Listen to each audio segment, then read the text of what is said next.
آج جو افسانہ میں آپ کو سنانے جا رہی ہوں اس کا عنوان ہے کشکول۔ جانے کب سے وہ امرود کے درخت پر چڑھی ہوئی تھی۔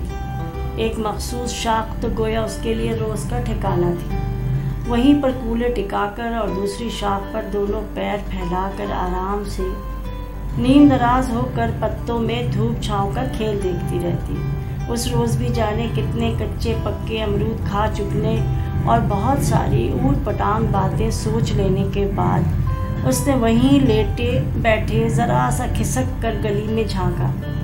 اے لو، سامنے سے خالہ شریفن آتی دکھائی دی۔ ہمیشہ کی طرح ان کے سر پر کپڑوں کی گٹری دھری تھی۔ ارے بھاگ شبو، جلدی کر، اس نے گھبرا کر سوچا اور جلدی جلدی 2-3 شاخوں پر پاؤں جما کر دھم سے آنگن میں کود پڑی۔ انسان کی بچی بن جا، اماں کی کراری آواز آئی۔ ہاں بن جاؤں گی، ابھی تم جلدی سے 1000 کا نوٹ نکال دو۔ شبو اماں کے سر ہو گئی۔ اہے وہ کیوں؟ اماں نے ہلا کر پوچھا۔ وہ خالہ شریفن آ رہی ہیں نا گلی میں، ناصرہ بھابھی کے گھر گئی ہوں گی۔ لان کے سوٹوں کی گٹری دیکھی میں نے ان کے سر پر تو اماں کاٹ کھانے کو دوڑی۔ اماں آپ کے ایک سوٹ دلا دو نا۔ شبو کے لہجے میں جیسے شہد سا گھل گیا۔ ارے باولی ہوئی ہے کیا؟ مہینے کا آخر ہے، 10 خرچے ابھی پڑے اور تجھے سوٹوں کی پڑی۔ وہ کٹی ہوئی سبزی اٹھا کر باورچی خانے میں جاتے جاتے بولی، کیا مصیبت ہے، یہ کمبخت مہینے کا آخر آتا ہی کیوں ہے؟ تھوڑی دیر وہ بڑبڑاتی رہی، پھر ایک دم اس کی آنکھیں چمک اٹھی۔ اماں، میں ناصرہ بھابھی سے 1000 روپے ادھار لے لیں، ابا کی پینشن آئے تو تم ان کو لوٹا دینا۔ شبو آنگن میں کھڑے کھڑے چلا کر بولی، میں تیرا قرضہ ادا کرنے والی نہیں۔ باورچی خانے سے اماں کا پورا جواب سن کر وہ سیخ پا ہو گئی۔ ارے واہ، پھر میں کیا کروں، کس سے مانگوں؟ وہ کیری کا ٹکڑا چباتی دھم دھم پیر پٹکتی اماں کے پیچھے جا کھڑی ہوئی۔ تو چادر دیکھ کر پاؤں پھیلا، بس کہہ دیا۔ ارے بھاڑ میں گئی تمہاری چادر، جب دیکھو اسی منحوس چادر کا ذکر آ جاتا ہے۔ کیوں چادر دیکھ کر پاؤں پھیلاؤں میں؟ کیوں چادر کیوں نہ بڑی کر لوں؟ اماں نے چھن سے باریک باریک کٹے ہوئے کریلے اور پیاز کڑھائی میں ڈالے اور تلنا شروع کیے، گویا کہہ رہی ہوں تو بگے جا۔ اماں، یہ تمہاری جھوٹی کہاوتوں کا زمانہ نہیں ہے، یہ باتیں پرانی ہو گئی ہیں، یہ چادر وادر کی۔ اچھا، اب اماں کی برداشت جواب دے گئی۔ یہ جو تو ڈائجسٹ چاٹتی رہتی ہے ساری دوپہر، اس میں بڑا سچ لکھا ہوتا ہے۔ اب دیکھو تم کہتی ہو تالی دونوں ہاتھ سے بجتی ہے۔ شبو نے ہاتھ نچا کر کہا، ہاں تو اس میں جھوٹ کیا ہے؟ اماں نے برجستہ کہا۔ ارے اماں، یہ جھوٹ ہے۔ شبو نے الفاظ پر زور دے کر گویا اعلان کیا۔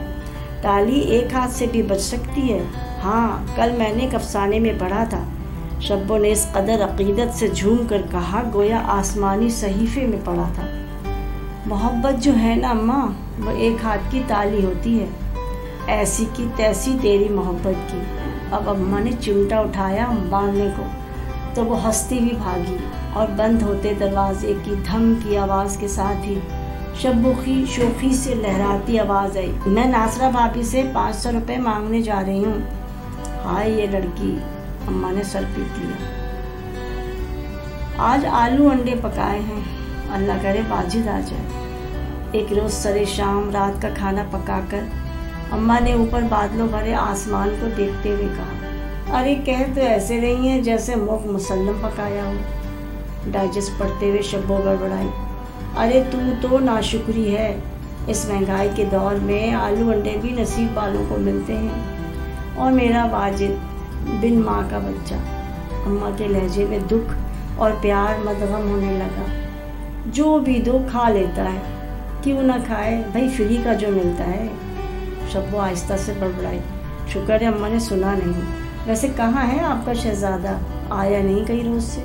تو نہیں تو لڑکے بھگایا تھا اسے؟ اماں نے تانا دیا۔ ٹھیک کیا تھا، ارے نکاح میں پورا ہو کر نہیں دیتا نواب صاحب کا، جب پوچھو وہی ایک جواب۔ ایک پیپر جو رہ گیا تھا نا، اسی کی تیاری کر رہا ہوں۔ شبو نے جل کر واجد کی نقل اتاری۔ مجال ہے جو کوئی خوشحال اور کامیاب بندہ آس پاس ہو، سارے ہی مرے ٹوٹے ہیں۔ ارے ہم تو غریب ہیں ہی، ملنے جلنے والے تک غریب ہیں،